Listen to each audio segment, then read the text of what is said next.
Hello, everyone, and welcome to this week's episode of the Rogue Deck Chronicles. A lot has happened this weekend. We got the new Legends EA video game, and now we have a good idea what potential cards may be coming out in the next, I believe, 6 or so months. But we had a major regional come up, and we have a new set that it's coming out starting next week for pre-releases. So we got a lot to talk about this week. Of course, I'm not here by myself. As always, I have Devin with me. Devin, how are you doing today? I am doing all right. I mean, you talked about, and I'm just saying this because Dean and I are talking about my life outside of recording and all that kind of stuff. And yes, there's a lot of stuff that happened Pokemon wise. Kristen, my wife, and I, we welcomed the birth of our first kid. So over the last week, we've been kind of transitioning to parenthood. So it's been a lot happening for us.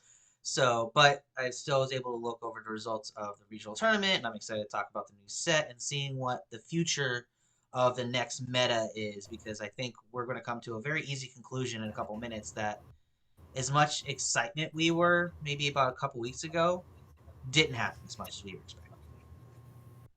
No, not at all.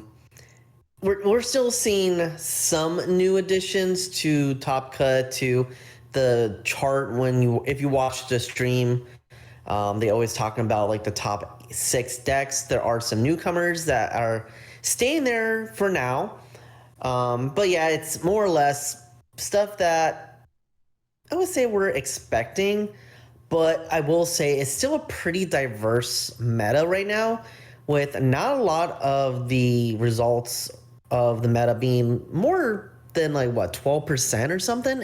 We're not seeing those 18-20% meta numbers like we have been in the past. Yeah, no deck has had more than 12%. And even with saying that only one deck broke double digits, and we had a good cluster of decks between 8% and 6%. So that there is diversity in the meta.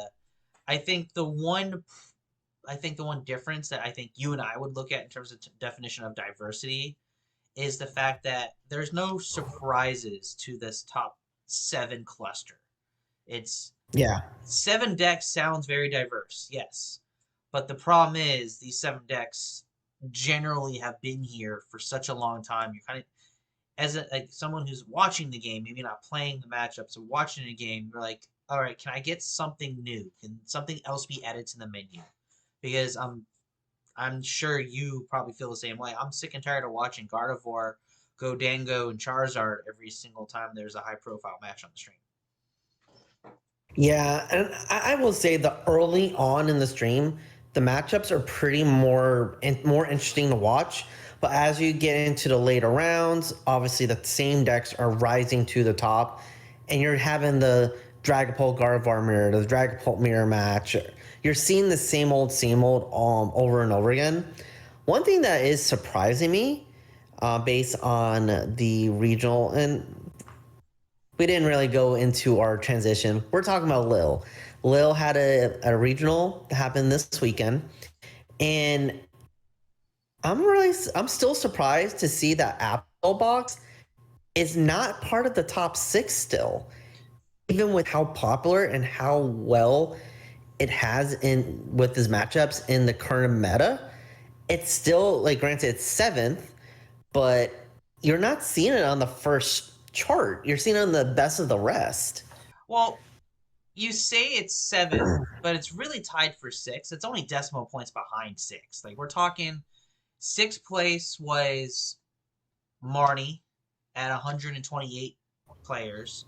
7th place was Mega Box at 118. We're talking 10 different people. So True. That's where the cluster top 7, it's really a T6. But again, that and Switch are really the 2 newcomers to the conversation. And Switch just beat them out. They only had 151 players bring that deck. So it's one of those situations where the top three of the top 4 slots haven't really changed, and then 3 of the bottom, the next 3, it's shuffling and it's not really consistent. But there is definitely a gap between them and everyone else. Yeah, and looking at the I guess the top 12 decks, they did separate out Gardevoir. So there's regular Gardevoir and then Gardevoir Jellicent, which do play completely different. So they have that separated out. Number 11th is unclassified. So I guess that's the other. I can't remember if Lil was an actual regional or a. It's regional. It's so regional. It was regional, wasn't a special event. France does regionals, yeah. Okay.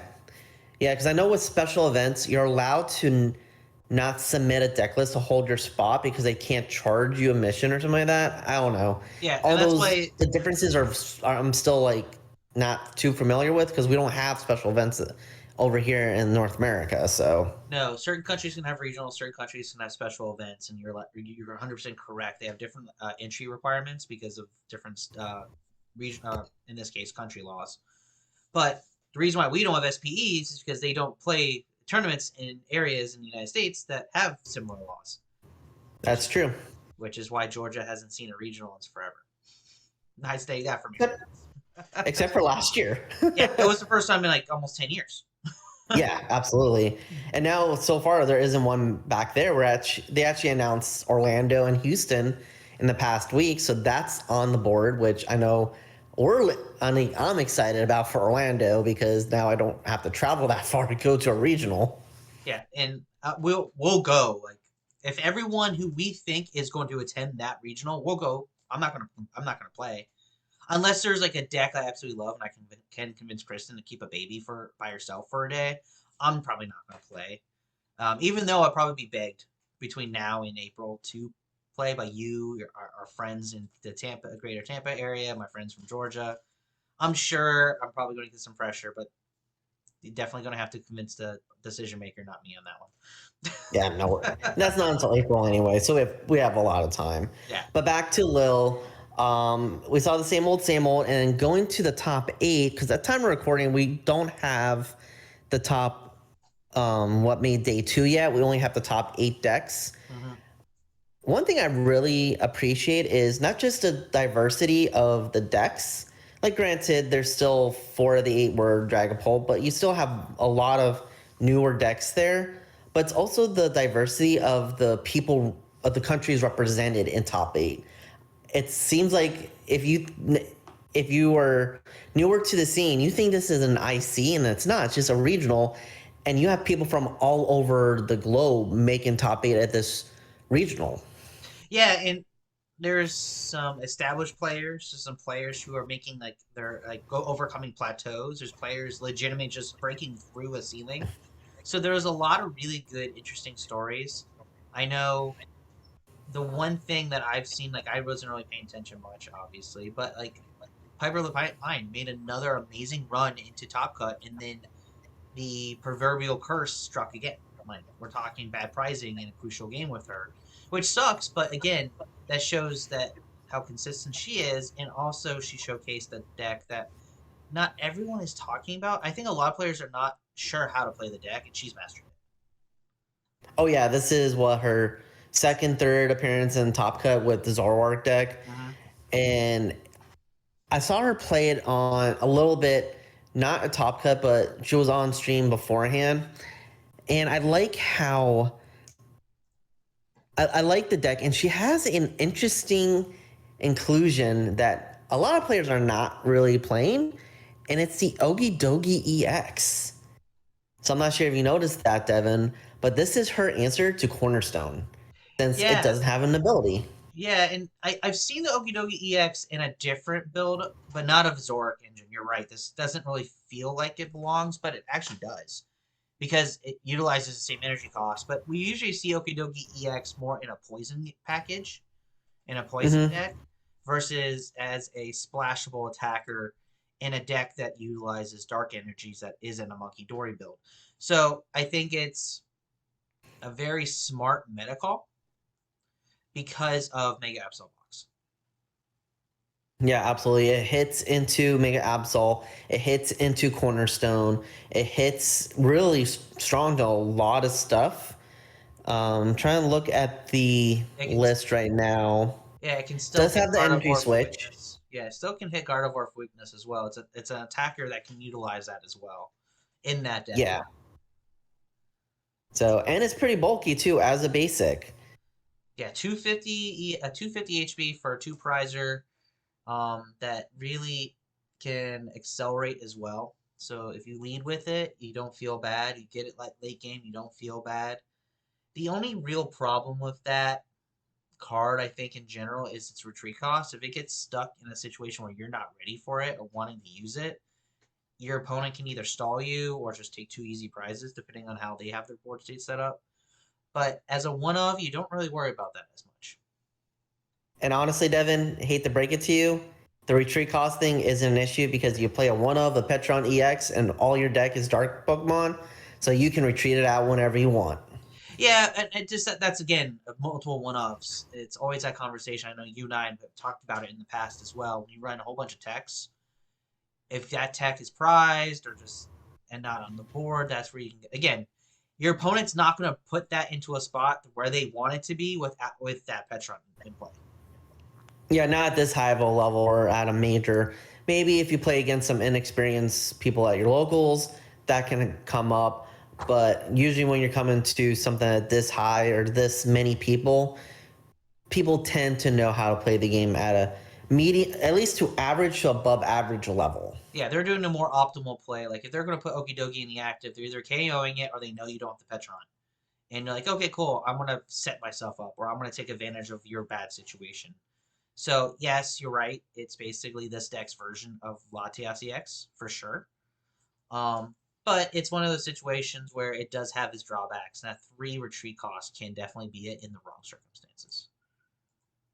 Yeah, but speaking of Zoroark EX, another player made top 8, and it's none other than first-year master Gabriel Fernandez. Comes over from Brazil, he makes top cut into his first non-Latin American regional, playing the same archetype as Piper, but his is a little different as well with having the Hoopa EX in there, being a fighting type Terra Pokemon that can use the darkness energy as well.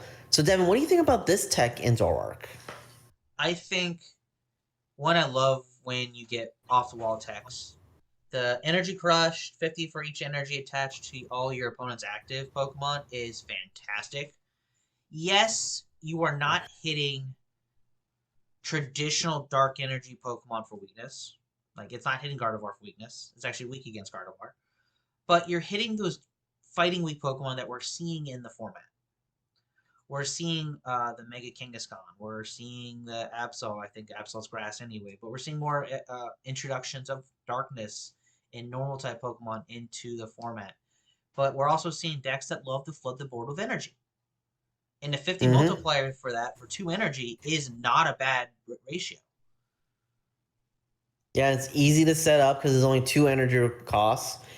So you do your manual attachment, and you play energy switch, and he plays more energy switches. He plays 2 versus Piper played 1. Mm-hmm. But obviously it's there just for either close out something or it's there for a niche reason. Obviously it hits Pheasantipity for weakness. So if they have energy else on their board, you can hit the Pheasantipity for a KO, easy KO, because almost every deck's playing that card. And it's just something unique, something different that honestly the Fernandez brothers are bringing, because his brother Vinny played the same 60 and got top 32. At least that's what his post said. So, but yeah, seeing these 2 decks, or this one deck archetype break into the top cut again, and nowhere near on the charts. Like, we're not even seeing it in the top 12 decks. So obviously only a certain few people are bringing it, and 2 of them make top 8 with it. Granted, very top level players, but one of the decks that people are not talking about. And you brought a good point. This is something that people tend to forget about until you see it at the top tables. Yeah, and again, we've seen that the Zoroark archetype is a high skill ceiling deck. Because in theory, it makes a lot of sense. In theory, it's, 2 energy in your Zoroark, you have your trade ability, you can blow through your deck, just put something on the bench that has end in it, in this case, the Reshiram, and you're just copying attacks left, right, and center. but it's a little more nuanced than that. Zoroark, as a archetype in general, trade Zoroark as either the EX or the GX variant, has always had a partner or partners that make sense and make it flow better. Like we've had Decidueye EX in the past or GX in the past. We've had, um, I mean, back in the day it was Zoroark EX and whatever you or GX and whatever you wanted to be a partner, and it made anything work.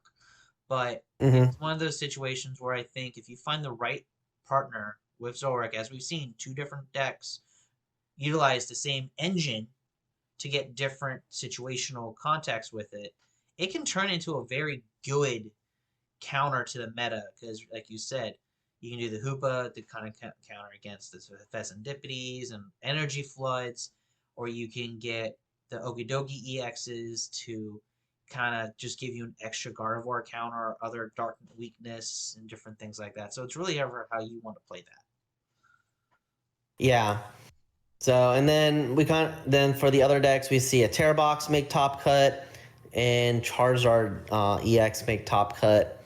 So again, the same suspects, as you may say, um for the top players.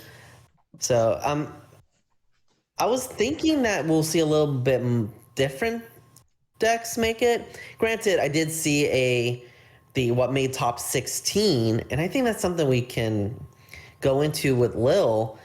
With this season, they had a change to the top cut asymmetrical, where last season it was top 32 or at most top 32, but we never saw it go past what 14, 15 players. Yeah, it never really got tested last year. Yeah, so this season they changed it to being max a top 16, which we would think, okay, that's not a big deal. We never really hit it last season. Well, sure enough, we had a top 17, so one player bubbled out and got top 32 points with having the same record as everyone else. And we're talking for those who kind of want to understand what bubbling and like how sitting at the last round of a tournament, regardless if it's your cup, your challenge, a regional, an IC, and trying to figure out, am I good enough to ID? Is this a true winning in? Is it a winning in and need help? It's a situation where the stream match was a winning in match. For all intents and purposes, it was a winning in match. However, the person who won the winning in match on the stream didn't get enough results to go in their favor, and they ended up just bubbling out because of opponents' resistance and their resistance. Not the record, resistance and opponents' resistance, where we're talking second level tiebreakers and third level tiebreakers. So when you get to a situation like that, there's a lot of things that you can control, which is your direct match, and there's going to be something, even if you do everything right, like win your match, if your round 4 opponent loses, that could be your determining of not making cut. Or for me, like what happened with me in Toronto a couple of seasons ago, I had really good resistance, and even though I didn't make day 2, I went back and saw everyone with my record. I went 5-3-1. I was the highest of the 5-3-1 players because my resistance and my opponent's resistance were so high because everyone I won against had a 5-3-1 or better record. So it goes both ways. Unfortunately for, I believe it was Drew Stevenson, his resistances didn't go his way. And this is something players know going into a tournament like this. Yeah, it's a feel bad moment, but those are the risks we take when we play at these high level tournaments. And sometimes you'll either get the top 16 and you get the big money for that, or you just go and get top 32 points, even though you ended off with the same record as someone that may have won the whole entire tournament. Yeah, and it's also one of those situations where, luckily enough, we're talking about a situation where it was a win and there actually was a win in that match. What feels worse is we're talking about a scenario where 17 people bubbled, where now, if that was a draw, that winning in match ended up being a draw, we would have been talking about a clean 16 cut. Yeah. So different. It really depends. Like we're only having this conversation because of a winning in that just went the wrong direction. If that match ended up being a draw, we're talking about clean 16. I think this is you brought up a good point. When we go to a tournament whether it be a local tournament, a challenge, or a cup, or to these majors, which regional, international, or above. Sometimes you are faced in these winning in bubbling scenarios, and if you weren't caught up with the newest rule set, you may be okay. This is fine. I'll make it, because last season he would have made top cut, but this season, because of the change and there's a lot of changes that Pokemon constantly makes, he obviously didn't and got top 32 instead.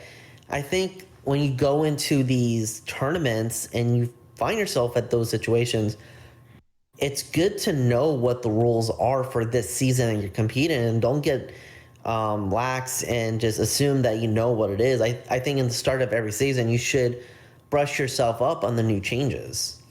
Yeah, and even if that's, say, the case, like, let's talk about you going to a cup, right? Like, most of the people here, or you guys are attending cups. You're entering the last round of your cup. You're looking at the standings. You're looking at your seedings, right? And you are, say, you're 2-1. Probably the most common result we're going to be, right? It's a 4-round cup, maybe a 5-round cup, 3-1, right? But there's 4 other people, 3-1 or better, and it's only a top cut of 4. Well, you have to look at all the people at 2-2. You have to look at all the people at 3-1. You have to look at all the undefeateds. And you're sitting there being like, am I in a position where I am in a true winning in? Am I in a position, like, say you're 2-2, if I win this match, what needs to go my way for me to sneak in as a 4? Or am I undefeated? Be like, you know what, I'm going to ID, I'm going to sit in the top 2 seeds, and I'm good to go. There's so many different things when you're in especially a lower round event, where you're sitting there like, what do we do? And honestly, part of it is, it's who did I play and how are they doing? That's part of it, is knowing your losses, knowing your wins. And I was at a tournament when I used to play. I'm talking, this was 7-8 years ago now, where I was at a tournament. I was the 5 seed going into final round of the cut. Like, it was final round before cut. I was the 5 seed. I went up, shuffled up. I knew I had to win, and I needed help. I needed to win, and I needed a certain match to go my way. And I was playing my opponent. My opponent ended up conceding after like 3 rounds because I got set up and he didn't. And he goes, good luck. Hopefully you can make top cut. And I'm sitting there legit back of the store, hanging out with some friends. And round goes by. Everyone enters in the results. And this TO announced rankings 1 and went down to 4. So he announced number 1 seed is so-and-so, please bring your deck. Number 2 seed is so-and-so, please bring your deck. Number 3 is so-and-so, please bring your deck. Top 3 was clear-cut top 3. Question is, who's 4? And then they go, and then he announces my name, hey, bring your deck up to the front, deck check, 45-minute lunch interval, and then top cut will start in 45 minutes once deck check's complete.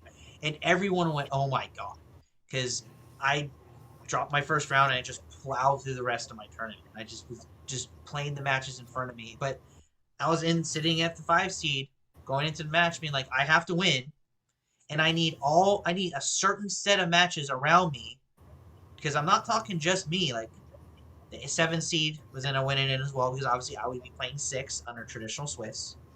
So, like, and I had to make sure 3 and 4 didn't do something funky with me. So it's kind of watching the tables around you to make those decisions. I always tell somebody, play the match. Play your match. And if you win, you feel like you have more control to the circumstance. Then if you're the 2 or 3 seed and you want to ID, there's a chance you may drop out entirely. And that feels even worse when you tell somebody, hey, ID, you're safe. And they end up just bubbling out because of resistance or something stupid like that. So it's one of those circumstances, no matter what level of event you're at, it's the math part. And there's actually apps out there that calculate whether or not you're safe or not. It's amazing. And I can only imagine how much that has evolved over the last 7 to 8 years since I used to compete. Oh, it's still the same, because I tend to be at that bubbling mark a lot. And most of the time, it doesn't go my way. I'll either lose my last match or I just bubble out. But it's like, yeah, you have to be paying attention, and you also don't have a lot of time to make this decision either. Lately, judges give you the opportunity, or if you can ask, say, hey, can I see the rankings right now, and they'll show it to you. But a lot of times they'll give you like maybe a couple minutes, and you have to make. It's not necessarily a split second decision, but during the time of you doing that, you also have to figure like, and you also have to set up if you do decide to play. They're not going to give you an extension because you want to try and do some math in your head. Like, can't like, what is my odds of making top cut? Is it worth me playing? Yada yada yada. So of course, like it's still the same, but yeah, it has changed a little bit throughout the years. The worst part is when you go to these small like challenges or cups, and you have these interesting opponent's resistance that you have to take into account. Yep. I remember when we actually had the Players Cup during the COVID time, and there was only 4 of us that played, and 1, 2, and 3 had the same exact record, and I was in this mix. We all went 3-1, and we all lost to the person, so we each had a perfect triangle.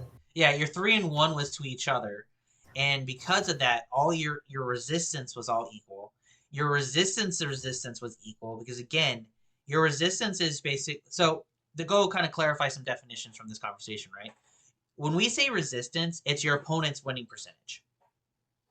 So, and it's the same. We use resistance. It's almost very similar to what NCAA basketball uses this term. It's almost closer to RPI in NCAA basketball, where it's like, who did you lose to and what's their record cumulatively? That's what resistance means. And then the next tiebreaker is opponent's resistance. So who did they lose to and who did they beat and what was their cumulative?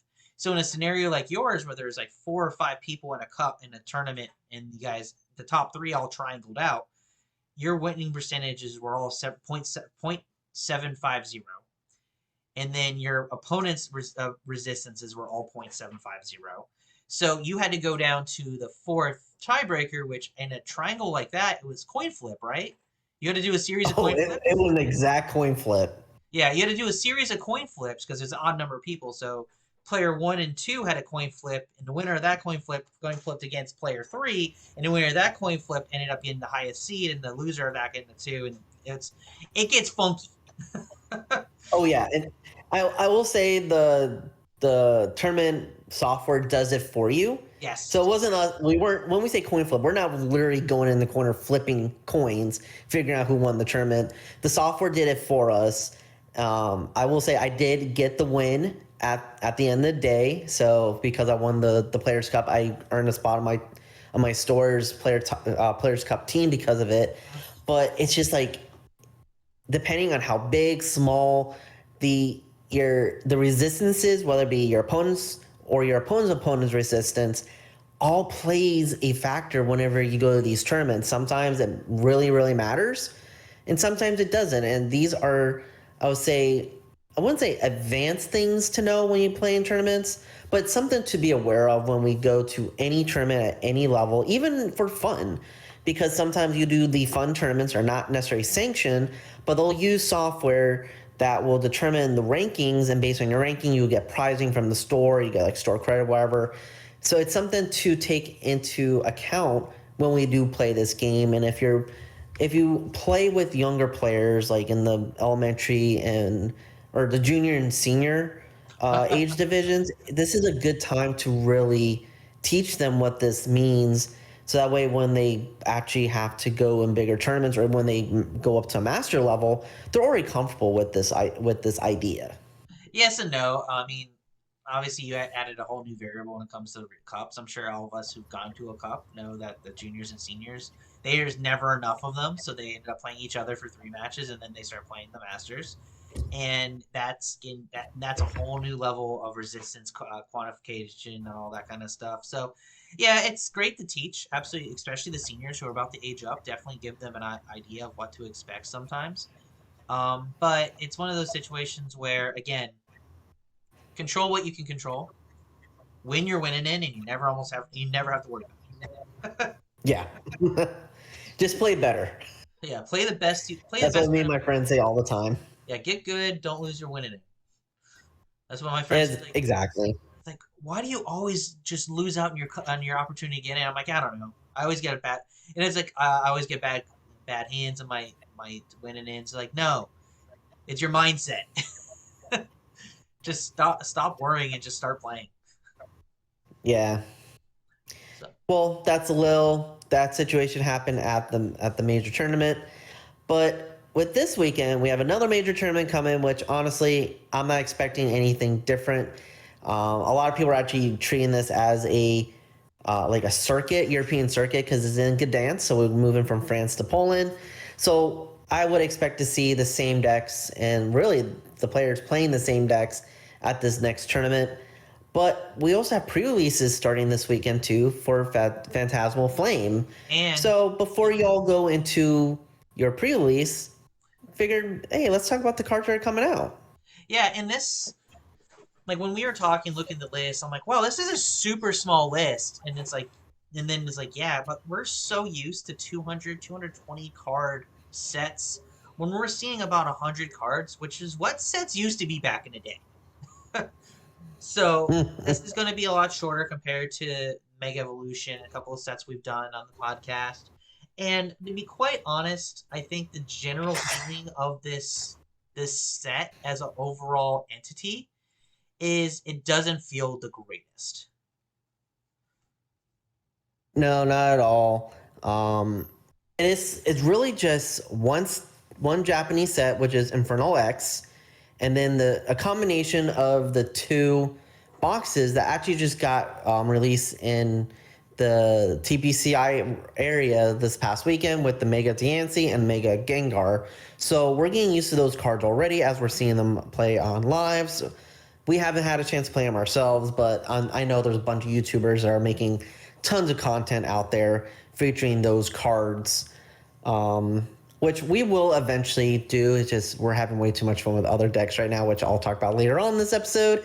But I just pulled up the promos for Phantasmal Flames, and it's going to be the Sailor Edge, the Zacian, the Flygon, and the Toxtricity, which I think out of the four, the Toxtricity is going to be the chase promo for this set. Oh, it by far is the most playable out of the four of those. Like Mega Evolution, they did a really good job of hitting all four promos to make them all playable. And this is not the playable. The promos here don't feel the greatest. I'll be 100% honest. Like Toxtricity is by far the chase card. Yeah, because it's actually pretty good with some of the dark decks that are coming out with this set. So if you're getting that, you're lucky. But they're not bad either. And we'll go through these cards as we go through the set. So we are going to go to our handy dandy website. For those who want to follow along with us, we are using PokemonProxies.com. This is actually, Devin sent this to me. This is actually a really cool website. Everything's translated, is in set order, and it's very easy to follow. So if you want to have a website for these newer sets, I'm actually becoming a big fan of it myself. So yeah, just want to follow along PokemonProxies.com. So with that being said, obviously we're going to start with grass, like everyone ever does, right? It's always the first set in every single list. And the first card I want to talk about is the first Mega that we're going to be seeing in this set, which is Mega Heracross EX. It's a basic grass type, 280 HP. It is going to be 3 prizes because it is a Mega. And it has 2 attacks. It has, the first attack is Panzerhorn. It does for 2 grass energy, 100. And then if this Pokemon was damaged by attack during a previous turn, this attack does that much more damage. So as long as you don't get knocked out, you can be doing up to 380 damage before modifiers. So Oh yeah, and that's actually pretty decent. So if you poke into Heracross, it's doing that poke back plus 100. And it is grass type, so it hits a good portion of the dark types for weakness currently. It has good acceleration, and obviously we know about Mega Evolution with energy doubling and energy acceleration. So it's in a good typing where the 2 energy cost isn't as bad as you think it is. And it's bug catcher set searchable, which is fantastic. The second attack, Mountain Thrust for 3 grass energy, does 170. Discard 2 cards from your opponent's deck, top of your opponent's deck. So it's not the greatest card. Being weak to fire is not good, especially because some of the cards in this set. We're going to talk about that very shortly. So I'm interested to see what can be done with this card. I think it's going to be a card that people might have fun playing with, especially if it's like, oh, either knock me out or I'm knocking you out, because that Panzerhorn is definitely that threat. So what I'm seeing is that it's making its home in an Armor Rouge box because it is going to be the new counter for Charizard EX. So you can get that in play. You play Prism Energy, which since this is a basic Pokemon, you can move the Prism Energy plus a Grass Energy, or move the Prism Energy to the Mega Heracross. All I have to do is attach a Grass Energy, and you can hit the Charizard, Grimmsnarl, whatever it is for weakness, and get an easy 2-prizer. Granted, this is a 3-prize liability, so I would say this is more or less a closer card. But it's going to be the new hitter for the dark type Pokemon. Oh yeah, for sure. And it's one of those, like you said, it's a perfect counter. I think I never even thought about Armor Rouge until then. So yes, 100% perfect spot for that. So next, right now a lot of grass Pokemon. One card that kind of catches my eye a little bit is the Ludicolo with the exciting healing ability. Ludicolo always has a nice, interesting ability. It reads, once during your turn, if you have a Grass Mega Pokemon EX in play, you may heal 60 damage to one of your Pokemon. So it could be a nice healing. If you're playing a healing deck with a Grass Pokemon, first card that comes to mind is a partner for Mega Venusaur, maybe. Yes, it makes Venusaur that is much bulkier. So maybe that with the Shuckle, you're out tanking everything, you're constantly healing. This could be a option, but other than that, like, there's really not a lot of good grass Pokemon in this set. But again, people are really creative with deck building, and we may see some of these cards shine in the next couple weeks. Last thing I want to add on to the Ludicolo is the fact that exciting healing is stackable, actually. It does not say you can only do this once. So if you have multiple Ludicolo in play, you can heal up as many as you have in play. So I think, like you said, it is a good Mega Venusaur partner, where Mega Venusaur can pretty much just out-heal your opponent. Because unless you can knock it out, it's just going to heal. And we talked about during the Mega Evolution set that Venusaur needed a good healing card, and I think this might be. I'm not saying it's going to make Venusaur great, but this is the kind of the card that Venusaur was looking for. Yeah, and there's also another card that we'll talk about in this set too that goes with the healing concept as well. So we'll talk about that later on when we get down to the trainer section. Yep. So next we'll go into fire, and we got to start with the poster boy of this set, Inferno X, whatever you want to call this, and it is the Mega Charizard X EX. Yep. Say that 5 times fast. It being a stage 2 fire type. So we're used to Charizard being dark type. Now we're back to its original typing of fire. With 360 HP, being a 3-prizer since it is a Mega Pokemon, with the attack Inferno X. So it does 90 damage for two fire energy 90 times. Discard any amount of fire energy from among your Pokemon, and this attack does 90 damage for each card you discarded in this way. So you can hit a lot, very high numbers with this. Yeah, as long as you have 5 energy in play, you can knock out pretty much anything in the format. 4 energy discards pretty much everything. There'll be some things here and there that might survive by 10 to 20 with 4, but 5 is a guaranteed knockout on everything. It is probably going to be... I don't know. I'm on the fence. I've been talking about this with you for a little bit. I don't know if Mega Charizard X is going to be its own archetype, or you throw one of these in current Charizard EX as a type change up, as a end game attacker. Yes, Charizard EX can do a lot of damage late game, but it's kind of more situational, where this one is, as long as you have the energy in play, you can just hit numbers. Yeah, if we're going off of what Japan is doing, they're just including a one-of in their Charizard decks, because Charizard is pretty good already. It's kind of like the whole Gardevoir conversation all over again. Did it need Mega Gardevoir? No. Is it a tool that has it available? Yes. And I think the Mega Charizard X EX is in the same conversation. Does Charizard EX need this? No. Is it a great asset and a great tool? Absolutely. So it's a bit. So I will say you're not making its own archetype, at least not yet. But I say we're probably going to see maybe a one of Endless because it is a great closer. Because yeah, Charizard EX can hit those higher numbers, but say you need that last knockout to be on a Mega and it's like a stage 2 Mega, this is the way to go versus trying to figure out how to get your last 3 prizes with the Terra form of it. Now, I will say the card from this set that's going to be in that guaranteed is this Charmander. This Charmander is going to be Oh the yeah. Charmander that Charizard decks are going to be going on. It's an 80 HP basic Charmander with the Nimble ability. If this has no energy attached to it, it has a retreat cost of 0. So now you have a Charmander that you can pivot out any turn 1, turn 2, and make sure it can stay safe for the evolutions later in the match. So it's one of those situations where I think this Charmander becomes the Charmander of choice. Their Charmeleon for a single fire does 40 damage is alright. It has 110 HP, which doesn't really change much math for Charmeleon. So I don't know where this Charmeleon will fit, but for sure this Charmander becomes the Charmander for Charizard decks going forward. Yeah, so we'll see. The Charmander line is pretty solid, I would say. It's not the greatest Charmander line, but it's not by no means the worst.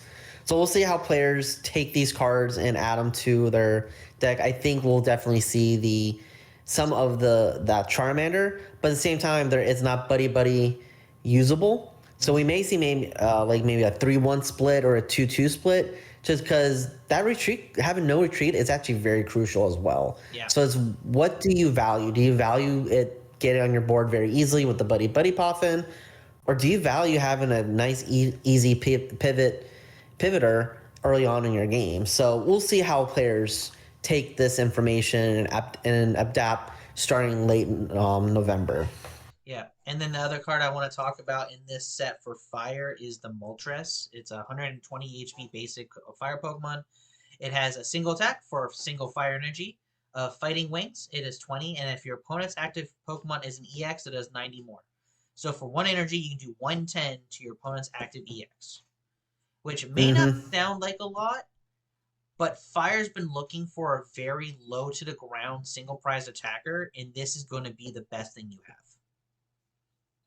Yeah, especially with a lot of, I wouldn't say a lot of decks now, but there are a good chunk of decks that are playing the Teal Mask Ogerpon, and with the hitting for weakness, you're one-shotting that for a basic with 1 fire attachment. So you can slow down Raging Bolt, you can slow down Terra Box, you can slow down Ogerpon Box. Any deck that plays a Teal Mask Ogerpon, that's an easy way to get easy 2 prizes, and you're going to be you'll be favorable in the prize trade as well with attacking with a single prizer. Absolutely. And I know, like, when I was doing the Mega Camera match a couple weeks ago, this was definitely a card that I was like, man, I wish this deck had this card. A 2 of that would have changed the flow of some of the matches for sure. Yeah, absolutely. Especially with having more Megas out there. Just having that single prizer is very crucial nowadays to help with the prize trade. So, and then I would say we can mention the Oricorio EX. Yeah. So this was presented with Mega Charizard EX as a nice partner.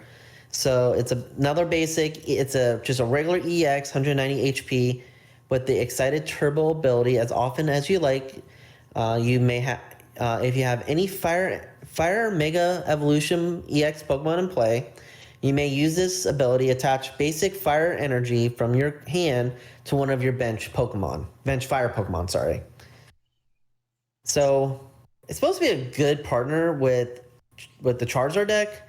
However, a lot of people tend not to include it in their lists, probably because Charizard EX does something similar without having the 2 prize liability on your bench. I think it does. You're 100% right. It does something similar but better at the same time. Like, Charizard EX is the energy acceleration that deck needs. You don't need to be accelerating energy from hand. This set wants a lot of fire energy in hand, and we'll talk about some other cards that have that synergy in a little bit. But it's one of those situations where it's all right, but it isn't going to be partnered with the way Pokemon wants us to be partnered. I think this deck can be this card can be playable in a Mega Fire deck in the future, not right now.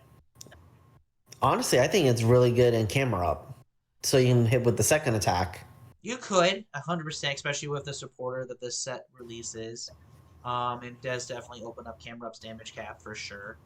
But it's just one of those things that I want to see more Fire Evolution Megas, and there are plenty still not played yet and not released yet because we're just entering the Mega Evolution phase. So this is a card I would say get one or two of, stash in your binder, and then we'll revisit it this time next year to see what cards I can play with it. Yeah, absolutely. So as we finish talking about the fire Pokemon, we'll go into the water typing. Is there anything in the water Pokemon that you are that caught your eye? The only water Pokemon that has caught my eye, it's more of an evolution line that goes into another typing, is the Piplup line. And it's mostly the Prinplup. For 3 water energy, the aim and dive, this deck does 70 damage to one of your opponent's Pokemon. And I say that because 70 is a very important number nowadays. So you can evolve Prinplup, Ignition Energy it, and then just knock out something on the bench that you wouldn't normally be able to knock out with 68 damage spread. We're talking the Dreepies. We're talking Charmanders. Charmanders.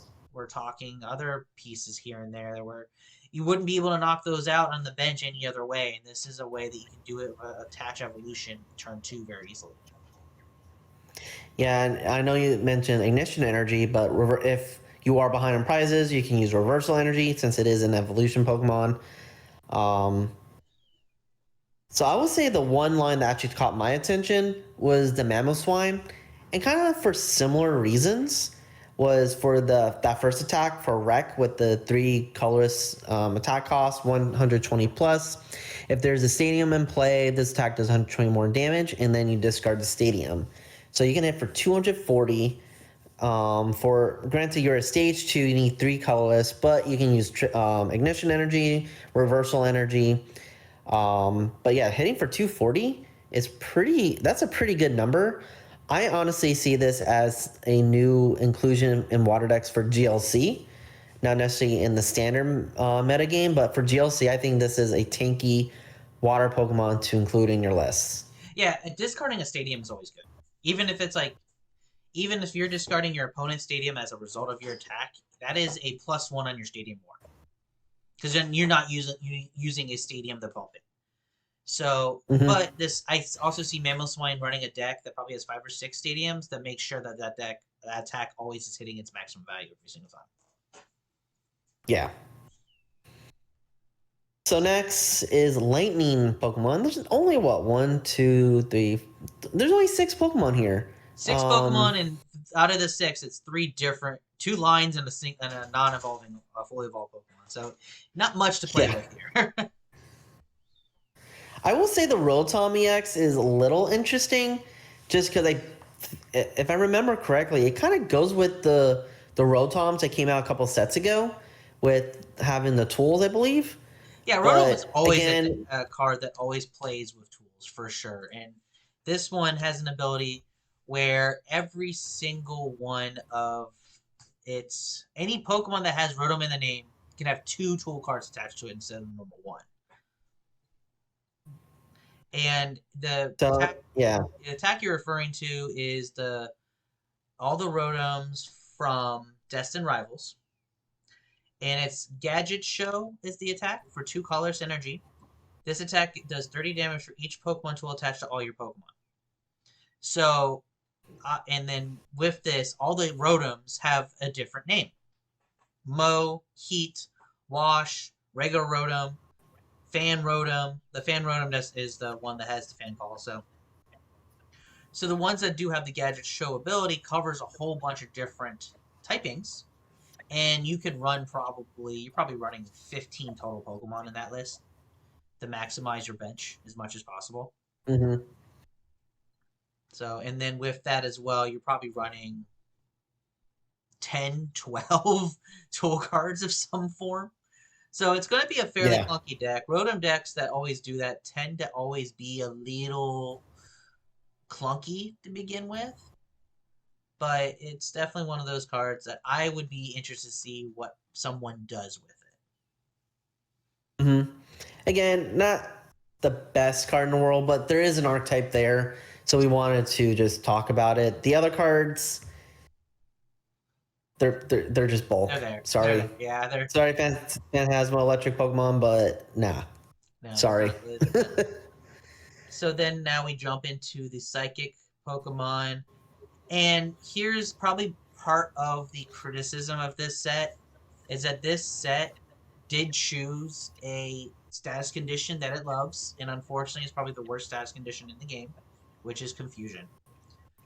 So Yes. in the psychic Pokemon in this set really emphasize that they want confusion of some form.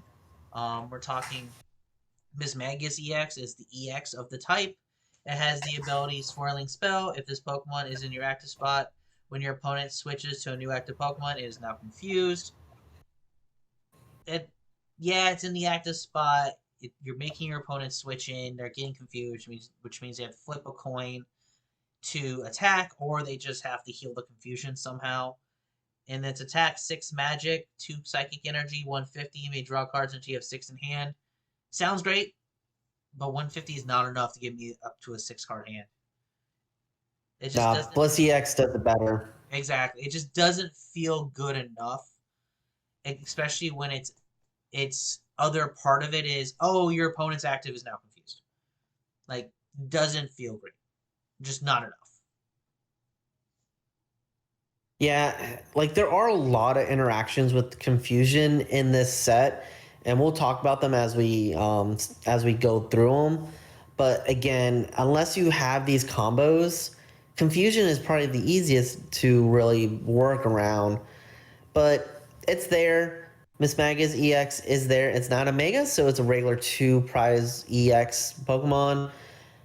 If you like dealing with confusion, this may be a deck for you. And then I want to talk about the Zacian, which is going to be one of the promos that will be coming out for this set if you do go to a pre-release. And it's a Psychic Pokemon, 130 HP with the attack Limit Break for a Psychic and Colorless. Does 50 plus. If your opponent has 3 or fewer prize cards remaining, this does 90 more damage. So you can do 140 damage for 2 energy. And in a pre-release setting, this is actually super powerful. Yeah, they take 1 prize and now your Zacian is busted. In a pre-release setting. Absolutely. I love that this is a pre-release promo because this makes pre-release. So people want the toxicity, but if you get the Zacian, you're not feeling bad. Yeah, you're going to be doing well in the tournament aspect of the pre-release. Granted, depending on where you're at, I know the ones I go to, it's just for fun.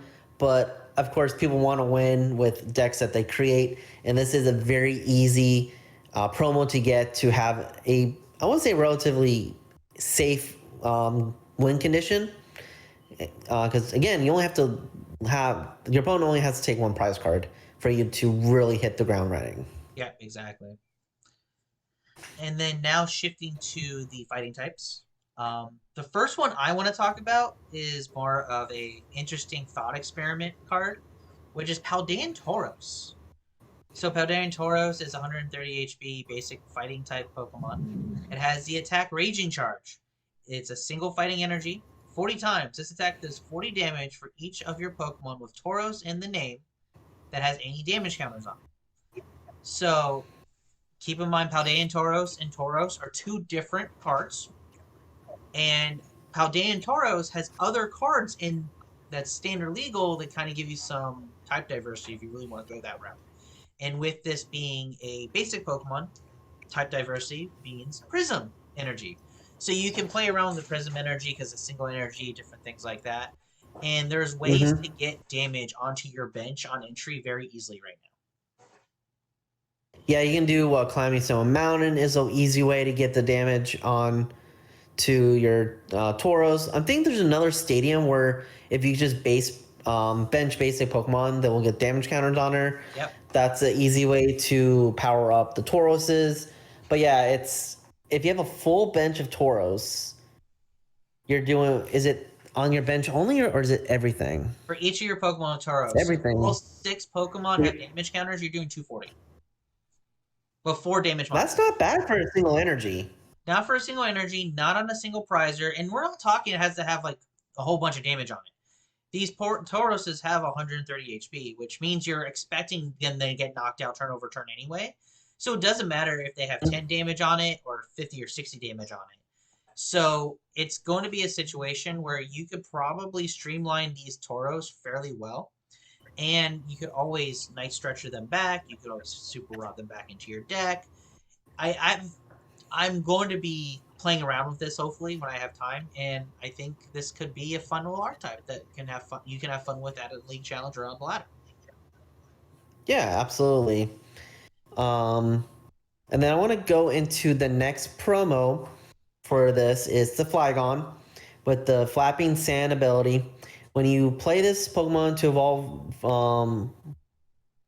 when you play this Pokemon from your hand to evolve one of your Pokemon during your turn, or when the Pokemon is knocked out by damage. So we have 2 ways for this ability to The trigger.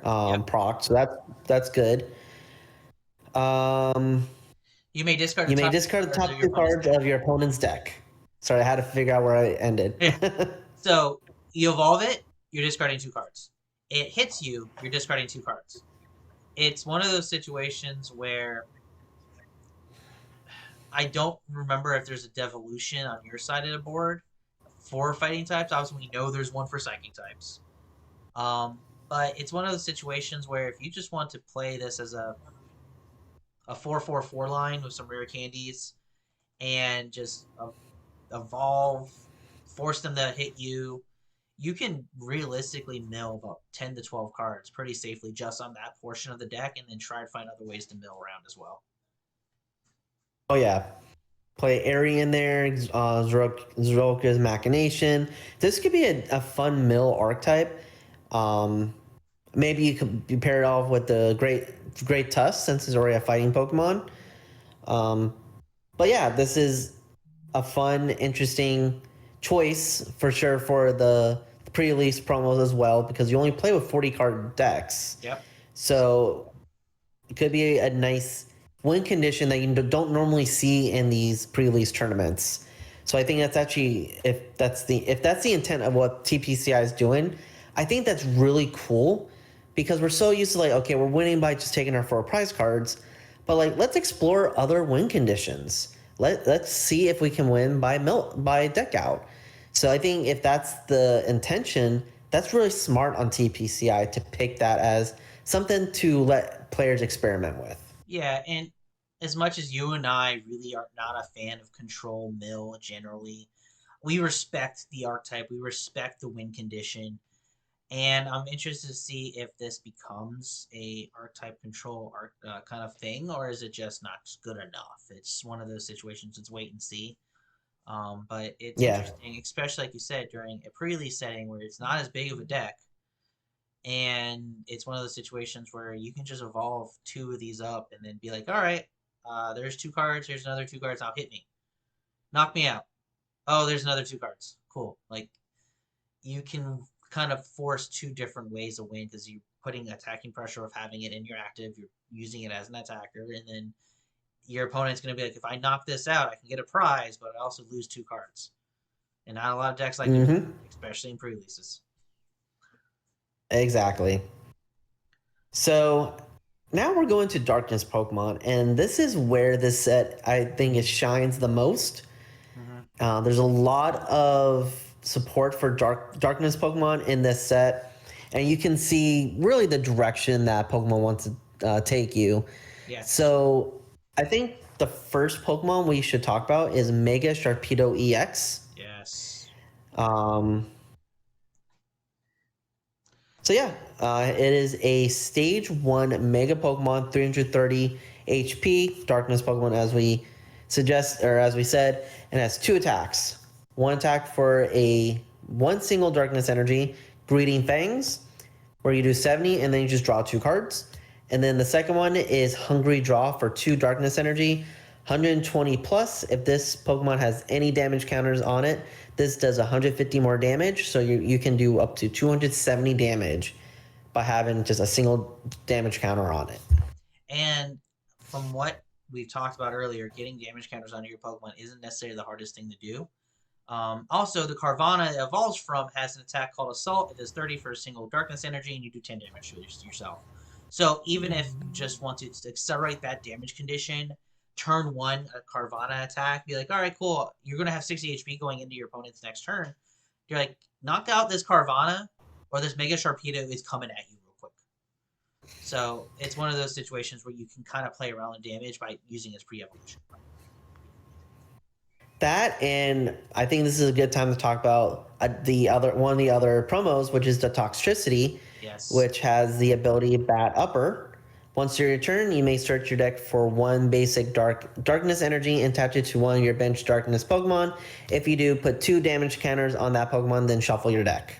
Yeah, so you evolve. There's your engine. Accelerate, go. Absolutely. So this set is telling you play Mega Sharpedo EX. Figure out how to make this great. Is what it's asking you. And honestly, there's enough cards to make Dark good. We've already kind of seen other Dark archetypes do well, where it's going to be an interesting way. I don't know if it's going to be a really, really good deck. I'm thinking it's not going to be top tier, A, S tier kind of stuff, but it can be a fun little deck you bring to your locals or bring to a challenge and kind of force early pressure from your opponent, because your turn 2 could be very explosive. Exactly. If you can get your Pokemon set up right, you're golden. Another card in this set that I find very interesting is the Seviper. Sorry, wrong card. Wrong snake Pokemon. Seviper. It's a basic 120 HP card that has Excite Power ability.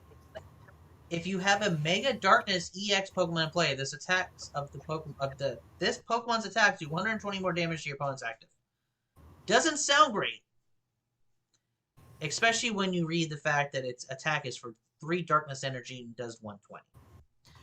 So, to me, I'm thinking this card is asking for TMs. Use a different attack and buff it by 120. I can see that, like Blindside or something. Yeah, because the Jet Black Fang for 120 for 3 darkness energy it turns into 240, yes. But if you use a TM, you can get that in a knockout range very easily, because it's the same. The TMs we're talking about are still 3 energy costs. So we're talking about for the same exchange, we're just increasing the power level just a little bit more. Yeah, in worst case scenario, you can always pair this with the Toxtricity and retreat into it. Because one thing we didn't talk about with the Sharpedo is that it has free retreat.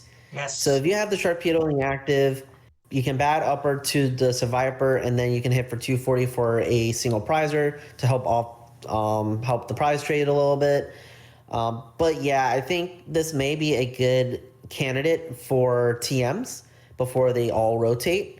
So that's something that we can experiment with on this channel. Say, how can we make Seviper work using the TM methodology? Maybe that's something we can work into. But yeah, it sounds good. It sounds great, but in practicality, I think it's just mid overall. Yeah, 100%.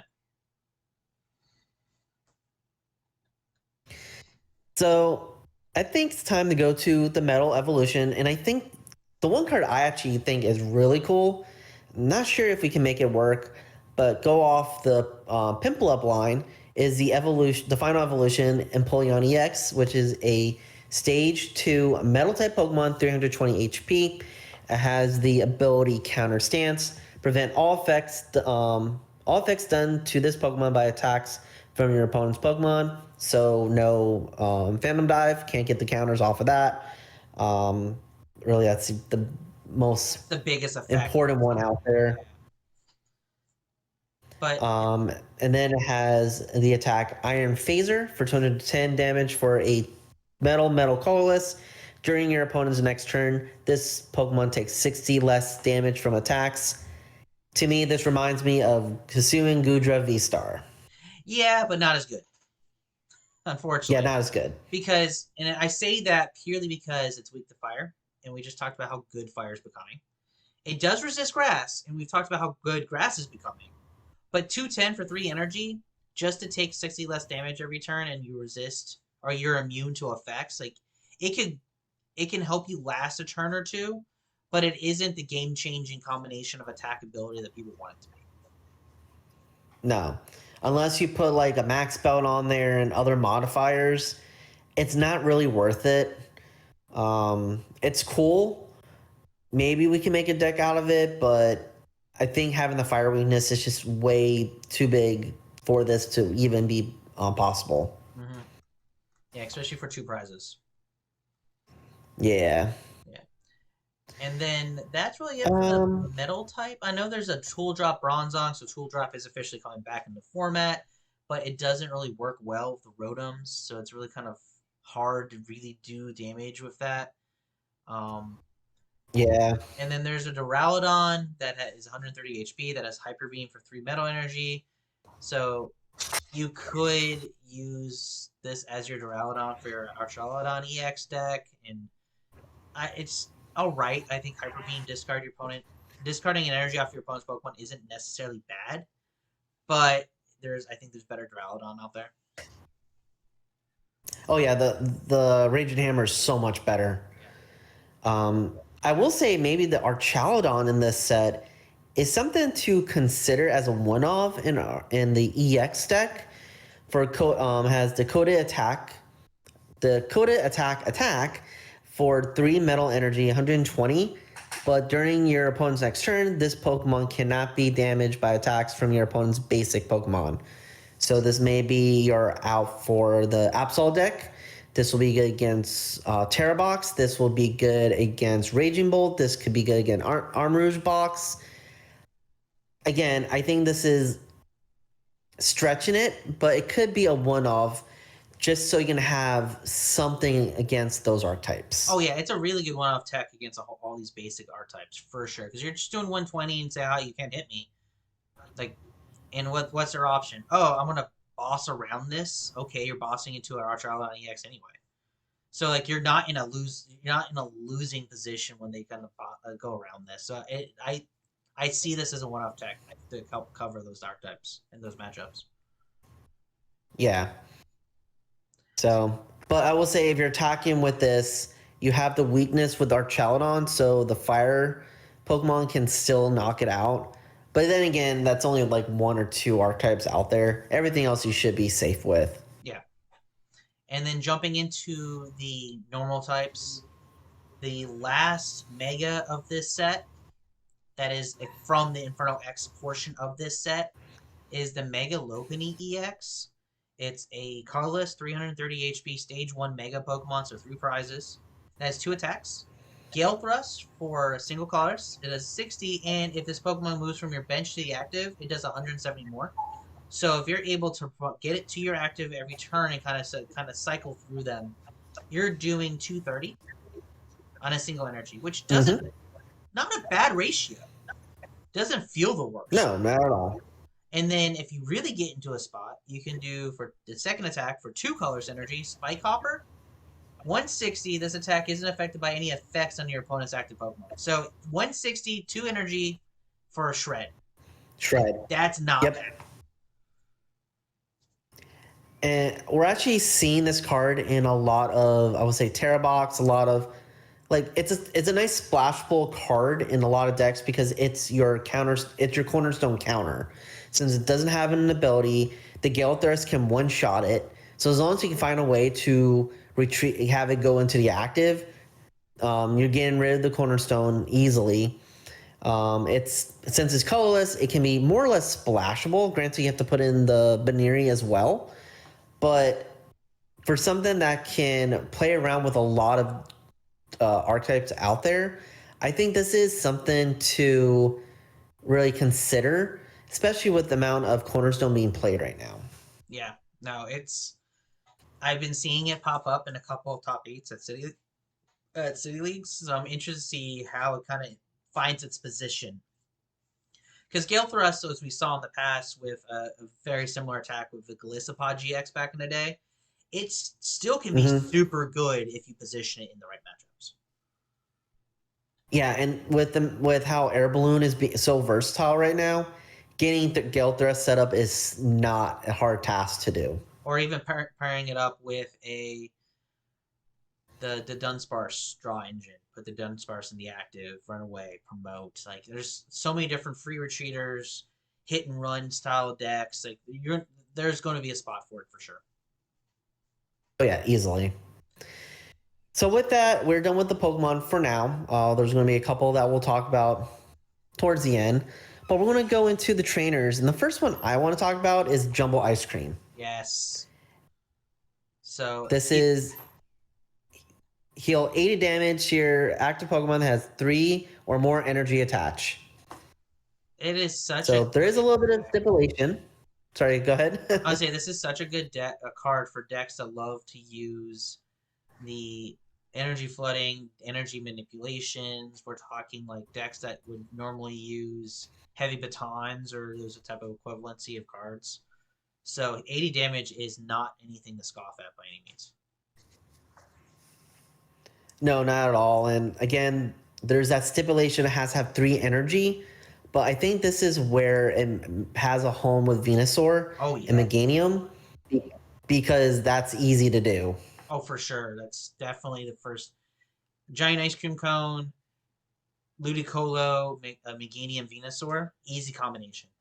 Yes, that's a lot of stage 2s, but it's grass. Stage 2s of Force Vitality is not that big of a deal, especially because of a card we're going to talk about in a few minutes that will make getting those stage 2s out even easier than before. Yeah, absolutely. And then another card I think it has potential, is the opposite of Jumbo Ice Cream Cone. We're going into a fire mechanic, which Heat Burner. You must discard 1 fire energy from a hand to use this card. You can choose a Pokemon tool, special energy, or stadium your opponent has in play and discard it. We're finally getting those specialty cards some disruption. Yes, there is Tool Scrapper, which gets rid of tool cards. We're not really seeing much of an impact that Tool Scrapper is having because tool cards really aren't a big focal point of the meta. Special energy, there's just not enough special energy to really be super impactful, but it's still present. But stadiums. Yes. Stadium wars are becoming more and more of a thing with these decks, where your stadium slots are becoming more and more precious, and this is stadium hate. And we talked about a couple other cards that do not like stadiums in this set. So we're finally seeing a way to counterbalance the stadium war and open up your stadium slots in your deck by not using stadium cards. I think an easy partner for this card is Sailor Edge. Oh, yeah. Because you're already discarding energy anyway. So why not just take advantage of needing to discard energy? Yeah, discard the energy, power up your attack, and disrupt your opponent all in the same card. That's great. And this is an item card. You can do this 2 to 3 times if you have 2 to 3 targets on your opponent's side, for sure. Now, I don't think it's going to be more of a 2-of in a Sailor style deck, but yes, 100% agree that's a deck that would love this card.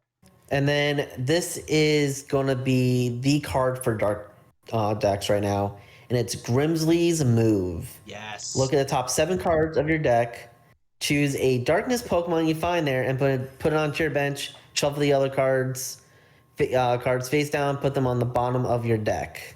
So if you find a stage 2 or stage 1 card from this, you can put it straight to your deck. You don't need to evolve.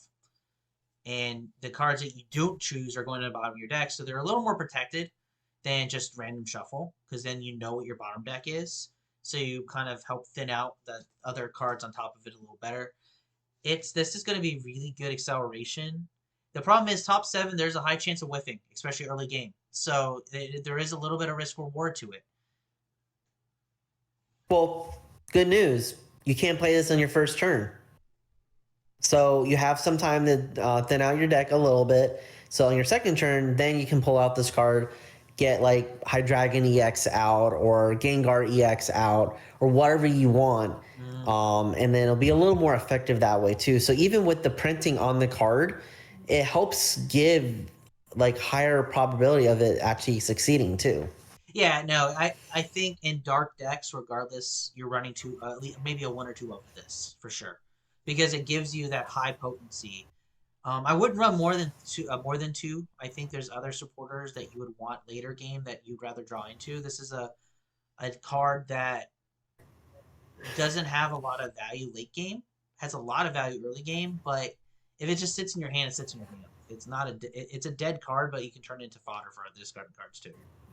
Play it when you want. Don't play Oh it yeah, when you need to, kind of card. I think with this, the best combo is paired with Secret Box. Use it, get it out with Secret Box with the 3 other trainer cards you can, thin, and then you have a greater chance of hitting the Pokemon that you have. But yeah, it's going to be a powerful card in dark decks. So we'll probably, and this will bring an even bigger rise to dark archetypes now. We're kind of already seeing that. It just makes it even better. Yep. And then next card we want to talk about is Dawn. Dawn is a supporter. It says, search your deck for a basic, stage 1 and stage 2. Reveal them, put in your hand, shuffle your deck. This is where there's your consistency. Grass decks are like, I want this card. Now, it's a singular line. Yes. It's fine. But it doesn't say you have to get a basic, a stage 1, and stage 2 of the same line. So if you have pieces in play, you can get different parts of lines and fill your board out with multiple lines and complete line strategies. I know there was an individual who made a comment on the Hydrapple video that we dropped just the other week. And like, Dawn's going to make this deck better. I'm like, yes it will. Absolutely, because it runs more.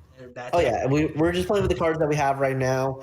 Again, take any of our videos, and if you see things that you want to change from it, by all means do it. We all have different play styles, and as we get more and more sets, we're going to see cards that we want to add in there. Yep, absolutely.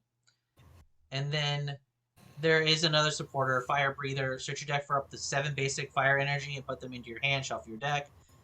Sounds great. There's obviously they want this card to be paired with Oricorio, and that Oricorio needs to be paired with a Mega Fire. But I just don't see this card really being impactful. It's not as good as Kiawe back in the day. It's not as good as Blacksmith back in the day. It's just thinning your deck out for 7 basic fire energies and just putting them in your hand isn't a good use of your supporter for the turn in most circumstances. No, not at all. And then we have 2 stadiums, one of which is making a lot of waves over in Japan right now. I wonder why. So the stadium we're talking about is Battle Coliseum. Prevent all damage counters from being placed on bench Pokemon, both yours and opponents, by effects of the attacks or abilities used by the opponent's Pokemon. I wonder what card that counters. So it counters. Let's talk about it, right? Let's also talk about what it also indirectly counters. It counters Dragon Bolt. It counters Dusclops, or the Dusclops engine, right? But so does Psyduck. Psyduck did the same thing. We're seeing a rise of Psyduck in our formats. But what it also protects is Earthquake. It protects blizzards. So if this is your stadium, your opponent is trying to say, very similar to the Steelix Aggron deck you were running, right? If your opponent is attacking you, you can trigger Battle Coliseum by saying you can't put damage on your Pokemon because you're attacking me and it doesn't affect. I'm surprised you're missing the biggest Pokemon that it's blocking. This is a pure Monkey Dory counter. Yeah, because they can take the damage off Monkey Dory, but they can't place it unless it's on the active. Yeah, and it's one of those situations where you're obviously wanting the prize map and all that kind of stuff. So this is a very impactful card. I think this and Psyduck is going to change a lot of decks very soon. So I'm very intrigued. Again, this goes back to the Stadium War we were just talking about. This set is definitely focusing on that Stadium slot. And the question is, how many people are going to play Battle Coliseum? How many people want to see Battle Coliseum? And how are you going to get it out of play? So that's going to be a very interesting kind of strategy during your matches is when do you play it, how often, when, how many, and then what does your opponent do with it. Yep. Kind of force those things.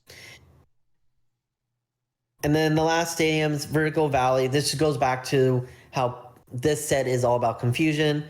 And it just says that confused Pokemon, both yours and your opponents, don't recover from confusion when they evolve or de-evolve. Yeah. So if you want to evolve, this is in play, they're still confused. Yeah, it's just, again, confusion's not a good enough status condition for people to really focus a package around it. It's not like poison, it's not like burn, it's not like paralysis. Like, those are the big three for a reason. They're really good. Confusion is a forgettable status condition, and I don't know if there's going to be enough confusion support to make it even worth it. So that is Infernal X, but we also got some 2 battle decks that came out that will be included in this set. One being the Mega Diancie EX battle deck and the Mega Gengar battle deck. So most of those cards are in the regular Infernal X expansion, but there's a couple that are not. So with Mega Diancie, obviously it's Mega Diancie, which if you're following Japan, you're used to this. It's being used actually more over Mega Gardevoir EX in the Gardevoir decks. So it's a basic 270 Psychic Pokemon with Diamond Coat ability. This Pokemon takes 30 less damage from attacks and has the Garland Ray attack for 2 Psychic Energy. It's 120 times. Discard up to 2 energy from this Pokemon. You do 120 for each energy you discard in this way. So perfect Gardevoir EX energy. You accelerate energy onto it. You discard energy off. You accelerate that somewhere else. And it just is a bulky. It effectively is, when you put it in play, as 300 HP. And it can get accelerated in 1 turn. So it's a really good... I think this is the 3-prizer for Gardevoir right now. I think it is better suited for Gardevoir than Mega Gardevoir is for Gardevoir. Absolutely. And the other card that I really like is Wonder Patch. Attach a basic Psychic Energy from your discard pile to your bench Psychic Pokemon. Honestly, this is what Alakazam was waiting for. Yeah. This is what's going to bring it over the edge and make it even powerful. That way you can attach the Psychic Energy for your attack cost and use Enriching Energy the same turn. Yeah, and also, yes, it is a -1 in your hand, but again, like you said, Enriching Energy gives it that plus. So it's a little bit of hand manipulation as well. So it definitely has a home in a lot of different Psychic archetypes. And then the other starter deck that is going to be part of this set is going to be the Mega Gengar starter deck. And the Mega Gengar has a very good Mega. For once, Mega Gengar is good. And Mega Gengar EX is a 350 HP Darkness Stage 2 Pokemon. It has the ability Shadow Hiding. When one of your Darkness Pokemon is knocked out by damage of an attack from your opponent's EX, they take 1 less prize card. So let's talk about this ability. And it's very, very much a very specific thing, but I think it's very easy to overlook. It has to be a Darkness Pokemon that is getting damaged. It has to be damaged from the damage of an attack. Effect of an attack, damage of an attack. And that Pokemon doing the damage must be an EX. All for them to take 1 less prize, which I think is bonkers, by the way. That definitely changes prize mappings. That turns those single prize like those Vipers, those Toxtricities, turns them into no prize attackers. Like, all right, cool, attack me, you're not getting a prize. Again, if that EX does it, and I think a good opponent's going to try to find a way around that, but that's a game, that's the chess game, right? And then it has an attack, Void Gate, 2 Darkness Energy, 230 damage, moving energy from this Pokemon to one of your bench Pokemon. You are doing 230, putting a damage somewhere it needs to be safe, or getting ready for a different turn, and then you're just kind of going and setting up. I love this Mega Gengar EX card. I think this is a really good card for Dark. Oh yeah, absolutely. When this card was announced, everyone went crazy for it, and for good reason. It has a lot of good words on this card. The ability's great, the attack's great, the HP's great. Overall, this is a pretty solid card, and we're already seeing people play with it on live. And it's like it turns your single prize attackers to 0 prize attackers, assuming they get knocked out by damage, which is majority of what decks do. But yeah, it's overall this is a great card. I will say if you're going to go to a tournament, you'll probably go against a Mega Gengar deck, regardless what level you're going to. This is something that a lot of people are excited for and has a lot of good pieces for it. And then the other card in this portion of the set that I would point out is Punk Helmet. If the Darkness Pokemon this tool card is attached to is in the active spot, is damaged by your opponent's Pokemon, put 4 damage counters on the attacking Pokemon. I love these type of cards. I absolutely do. Mm-hmm. I love the Lycanroc was my baby. This if Lycanroc was a dark type, Lycanroc would probably play this card. So it's putting 4 damage counters is not insignificant either. By the way, that fixes a lot of math sometimes. Oh yeah, absolutely. So yeah, a lot of good pieces for Darkness Pokemon in this set.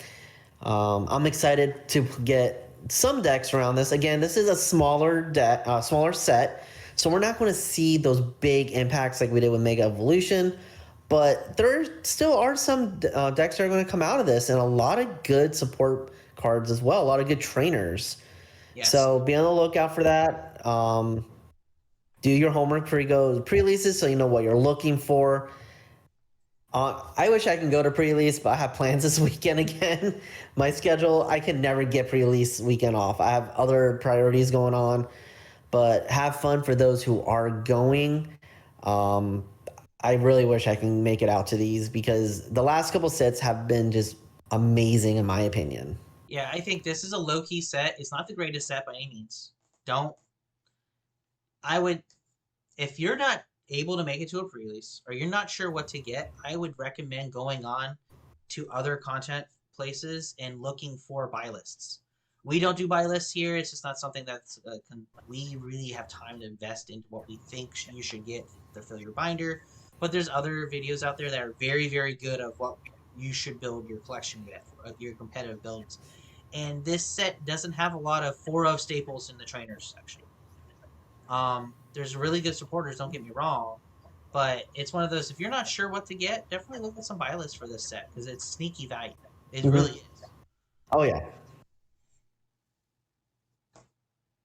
So, but yeah, that is the our Phantasmal Flame review. A little longer than I was expecting, but again, once you actually dive into these sets, there's a little more into it than at least what we initially thought, which surprises me, and that's why I love having this episode, because now we actually can see what's out there and what to really look forward to for the future. Yep, absolutely. And the really kind of transition into that, let's look at a deck that we could play right now that is, again, low-key, kind of fun, kind of one of those decks that no one's really talking about, because go look at the Mega Evolution set review. We trashed these cards.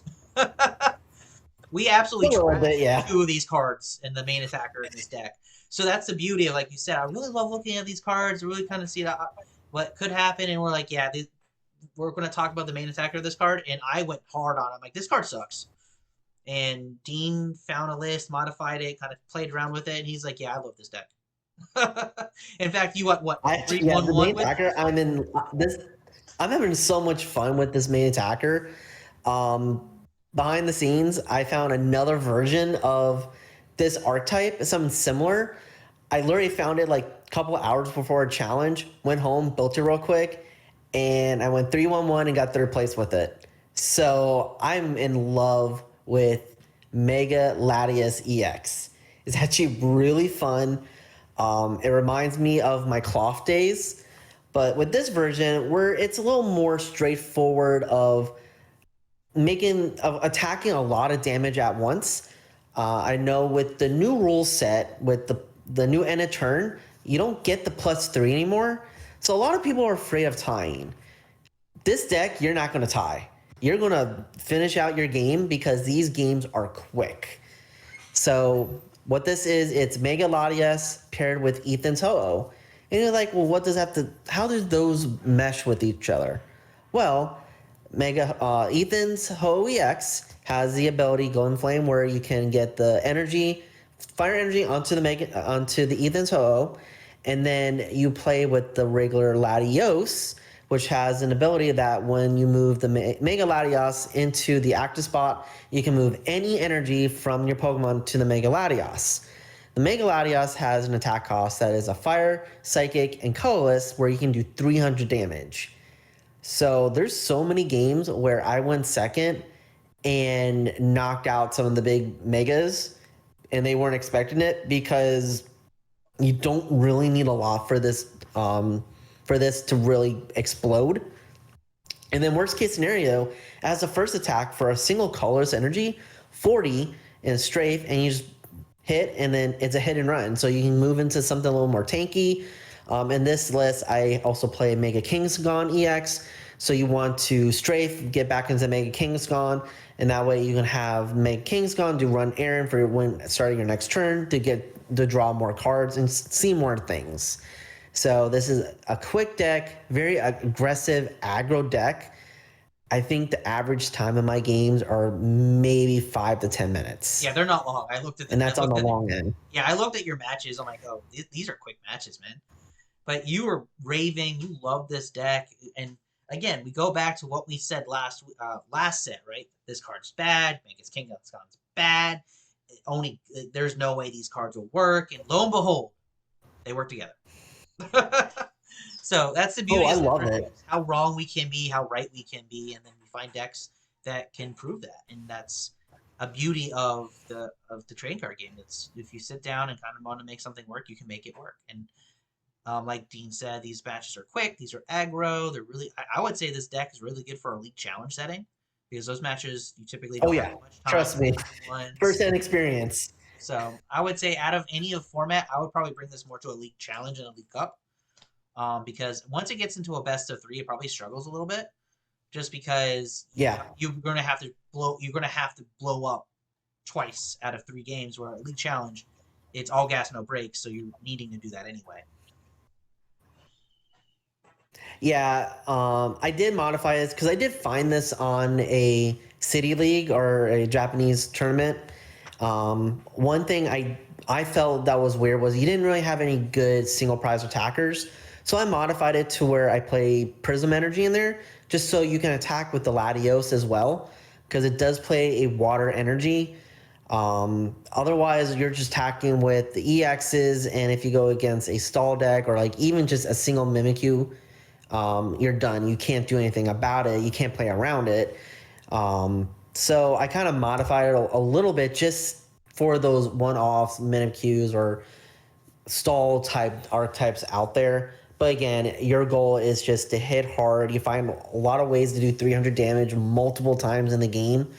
And if you're stuck in a situation, you can always strafe. Yeah, absolutely. And really, I think in one of my videos, I attacked with the Earthen Vessel as well. So that's always an attacking option as if you're stuck in a situation as well. But again, these are really quick games. If you hate ties or hate going to turn, this is a deck for you. Makes sense. I mean, the way we are talking about it, I really see this as a modified donk deck because you're going so aggressive so quick. Oh yeah. I wouldn't call this traditional donk. This is not a turn 1 you win kind of deal. This is definitely a turn 2 deck. It's very much aggro if you're used to some of the TCG language. This is a very, very, very aggressive deck that is modified donk effectively. So, but if you want to see how his matches went, we're gonna have a video that will launch on Friday after this podcast. And we'll have 3 matches with this deck and kind of show off the pros and cons of the strategy. Exactly. And if you want to see me play with my actual donk deck featuring Mega Latias, let us know. I'll make the video of that. Again, I found that list last second, more or less as a joke to my professor, because I gave him my list. He was like, I better see a Mega on here. And my initial deck didn't have any Megas. And I'm like, okay, challenge accepted. I'll find a list real quick. I already have majority of these cards, and I got CP from it. So let us know if you want to see that deck. I'll make that next couple weeks as well. And yeah, just honestly, Mega Latias is becoming my favorite Mega Pokemon in this set. Awesome. So again, everyone, thank you so much if you made it this far to the video. We love set reviews. That we were not expecting this set to really be that impactful, and after we dove deep and kind of read into some of the cards, I would say I'm more pleasantly optimistic toward the impact that this set's going to have toward the meta, and I really hope that everyone's pre-releases are going to be fun, and you guys get the cards you want. Yeah, exactly. I'm actually a little more surprised at how well some of these cards are. So if you're going to pre-release, I hope this video and this podcast help you get ready to go to them. Good luck on your openings. Again, thank you for listening. If you made it this far, please like and subscribe. We're always looking to expand our YouTube channel and look for really new ideas to educate how rogue decks can impact the meta, and also how you can have fun, and also how we can help you as trainers. Devin and I are both professors in the community, and our main goal is really just make you all better trainers, and understanding rogue decks is a great way to do that. Absolutely, and they're always, again, rogue doesn't mean bad. That just means they're not played enough. Exactly. Well, thank you for listening and watching to this week's episode of the Rogue Deck Chronicles. And as always, have fun playing those sneaky decks. Bye, guys.